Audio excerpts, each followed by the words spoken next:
Phone rang in Cristiano Ronaldo's office. Unknown number. Yet something told him to answer. Mr. Ronaldo. The voice on the other end was formal. Tense. I'm Lamine Yamal's lawyer. He asked me to reach out. He would like to see you, if it's at all possible. Cristiano didn't speak right away. His eyes drifted to the framed photographs on the wall, moments from Manchester United, Real Madrid, Juventus. In one of them, he stood beside a young Lamine Yamal, arms slung over shoulders, laughing after a dramatic victory over Atletico Madrid. It's prison, isn't it? Ronaldo asked, already knowing. Yes.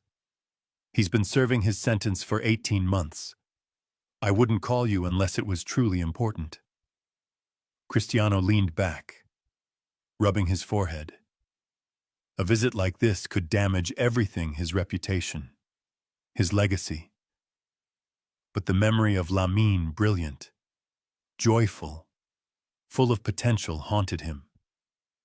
He took a long breath. All right, he said.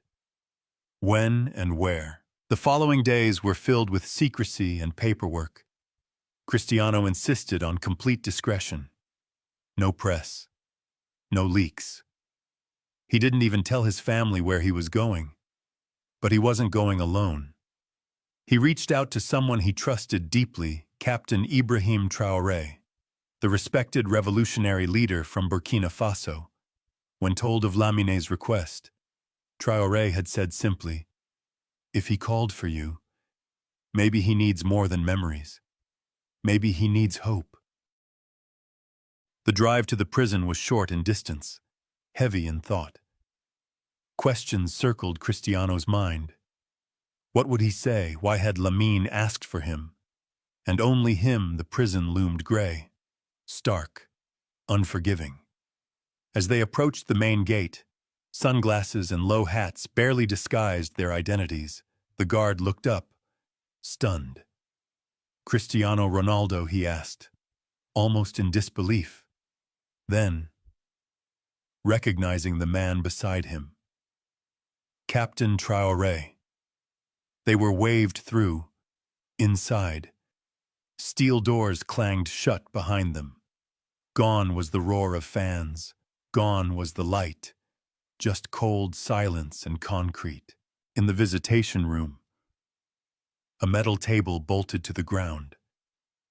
Lamine Yamal stood as they entered. Cristiano's heart sank. Lamine looked smaller, hollowed out.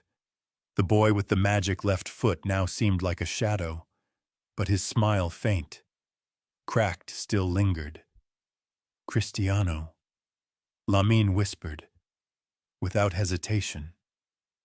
Ronaldo crossed the room and hugged him. Brief, firm, human. Thank you, both of you. I didn't think you'd come, Lamine said. Cristiano sat down. We wore the same jersey once. That doesn't fade. At first, they spoke of lighter things, matches, teammates, the pranks in the locker room. Cristiano was surprised by how up-to-date Lamine was with football news. You remember that game against Sevilla? Lamine asked. That cross you sent, I didn't even need to think. Just tapped it in. You still had to beat 2 defenders. Cristiano smiled. For a few minutes, they were no longer prisoner and visitors, just 2 footballers lost in memory. Then the mood shifted.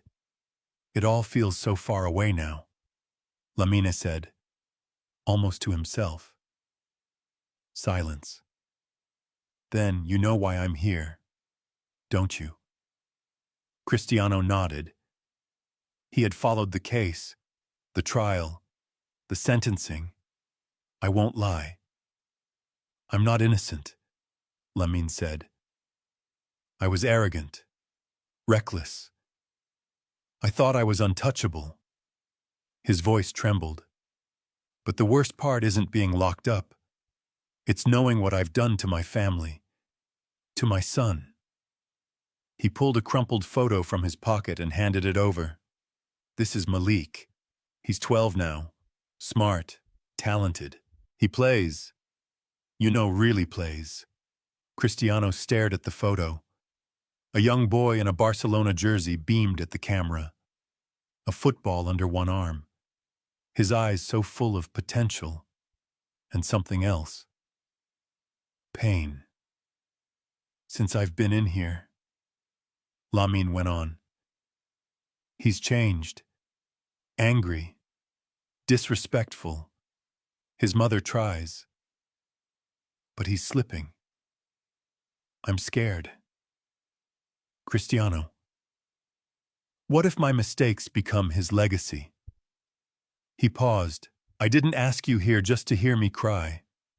I have a favor. One I never thought I'd ask. Cristiano stiffened slightly. Expecting money. Lawyers. Maybe a scandal control. I want you to be there for him. Lamine said. Not adopt him, nothing official. Just see him sometimes. Watch him play. Be someone he can look up to. A figure I can't be anymore. Silence settled over the room. Captain Traoré finally spoke. Sometimes, he said. Greatness isn't what you win. It's who you choose to stand beside when no one's watching. Cristiano folded the photo gently.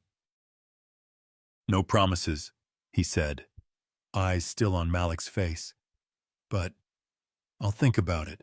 3 weeks later, a youth tournament was underway in a modest suburb outside Barcelona. Parents crowded the small bleachers, shouting encouragement. Malik, wearing number 7, played distracted. He kept looking to the stands. Then came the murmur. People turned. A silhouette emerged from the entry gate. Cristiano Ronaldo. At his side, Captain Traoré. Malik's mother gasped, covering her mouth. She had dared to hope but not truly believe. Cristiano exchanged a few quiet words with her, then approached the bench. When Malik came out for the second half, he froze. His coach whispered something, and Malik turned to see Cristiano standing there, waiting. Cristiano knelt, said a few words no one else heard. Whatever he said, it worked. Malik played like someone reborn. He scored, assisted, led. The match ended in a draw, but for Malik, it was the start of something more. After the final whistle, Cristiano handed him a small training notebook, custom drills, motivational notes, spaces for growth.